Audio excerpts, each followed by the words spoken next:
tout se passe ici. Ici, c'est Sendou en fait. Occasion de terminer la visite dans la bonne humeur et repartir avec un excellent souvenir des pics de Sendou. Aux portes de Sendou, les célèbres pics. Cette série de montagnes aurait jadis servi de rempart naturel et de refuge pour les populations autochtones contre les invasions. L'accès reste tout de même un exercice physique. D'une hauteur d'environ 468 mètres d'altitude, l'origine de ces pics remonte du retrait de la mer du Précambrien, environ 670 millions d'années selon la géologie. Rongés, sculptés et taillés par l'érosion du vent de la pluie pour prendre des formes de pics et même des formes imaginaires. Selon le guide, une partie de ce site sert à la société traditionnelle pour certains rituels. Son relief particulier fait également des pics de Sendou, un décor idéal, brisé par les cinéastes et les artistes. Les pics de Sendou ont servi au tournage de beaucoup de films, notamment les films de Sunyata Keita, les poupées Mandingue. Ce sont les ruines des décors du film là comme ça. Jusqu'à aujourd'hui, les artistes et musiciens viennent faire les clips ici. Avec un peu de chance, vous pouvez rencontrer de nouveaux mariés sur les lieux. Il semble que cela soit une tradition chez les Djoula et les Sérifos d'ici. C'est une tradition pour nous d'envoyer notre femme sur les pics de Sendou pour venir prendre la bénédiction de nos ancêtres. Parce que tout se passe ici. Ici, c'est Sendou en fait. Occasion de terminer la visite dans la bonne humeur et repartir avec un excellent souvenir des pics de Sendou. Une réduction de 50% sur les tarifs des hôtels dans les 13 régions est prévue pour permettre aux Burkinabés d'aller s'enrichir en découvrant leur pays.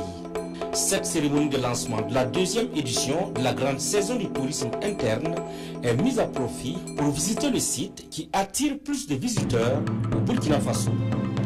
Le mémorial Thomas Sankara. Venir visiter le site du mémorial Thomas Sankara, je pense que c'est ouvrir une page de l'histoire du Burkina Faso, de l'histoire de notre pays, et surtout plonger un peu dans la vision portée par ce héros de la nation, le capitaine Thomas Sankara, qui avait des ambitions tellement grandes pour notre pays. Et c'est en cela aussi que nous invitons tous les Burkinabés à passer ici sur le site du mémorial, à prendre d'assaut les sites patrimoniaux, parce que venir visiter, c'est bien sûr repartir enrichi, c'est venir se ressourcer, venir se replonger dans l'histoire du Burkina Faso, vivre des émotions.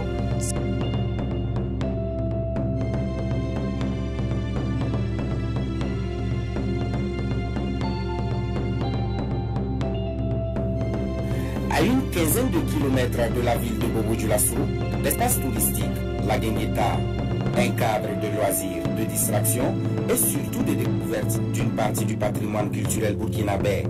Le lieu offre un accès privilégié aux berges de la rivière Kou et garantit par son calme naturel d'agréables moments en parfaite harmonie avec l'écosystème. C'est le tourisme qui se souligne ici. Et puis il y a tout ce qui est objet d'art et tout ce qui est notre savoir-faire local là, ça peut s'acheter ici. Donc les gens viennent surtout pour découvrir toutes ces choses là. Les petits enfants aiment la guingueta et chaque fois qu'ils arrivent à Bobo, ils veulent qu'on vienne ici. Pour les vacanciers plutôt curieux du mode de vie des communautés de l'Ouest, le musée communal Sogosila Sanon de Bobo demeure la destination idéale. Logé depuis les années 90 dans ce bâtiment de type colonial, ce musée ethnographique met en lumière l'organisation sociale de plusieurs communautés. Il dispose également d'une salle d'exposition dédiée à l'art contemporain. Nous avons une grande partie des collections du musée qui proviennent des œuvres primées de la Semaine nationale de la culture. Donc ça sont des œuvres contemporaines, mais également un musée qui laisse voir ce que nous appelons les cellules sacrées de Bobo-Dioulasso, les habitats traditionnels et bien d'autres éléments du patrimoine culturel de notre pays.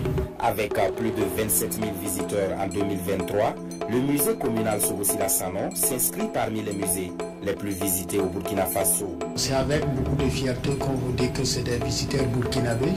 C'est chose que dans nos musées on a toujours rêvé que ce soit les Burkinabés eux-mêmes qui s'approprient de leur patrimoine. Plusieurs autres attraits touristiques se laissent découvrir dans la région. Les vacanciers peuvent par exemple, le temps d'une escale à Moumoudara, prendre rendez-vous avec l'histoire de Tifo Amoro. À mi-chemin sur l'axe Bobo-Bafora, le mausolée retrace l'identité de ce chef de guerre. Il a né en 1840, il a eu le trône en 1890 et il est décédé en dans les cascades, le lac de Tengrela, un cadre unique qui permet de se détendre au bord de l'eau. Ici, les visiteurs affluent par petits groupes ou en famille pour échapper aux nuisances sonores et à l'atmosphère étouffante des grandes villes. Nous sommes des vacanciers venus de Ouaga. Nous avons eu l'opportunité de faire un tour en pirogue. En tout cas, moi j'ai aimé, même si je ne pars à Ouaga, si j'ai l'opportunité de revenir, je reviendrai. C'était sympa.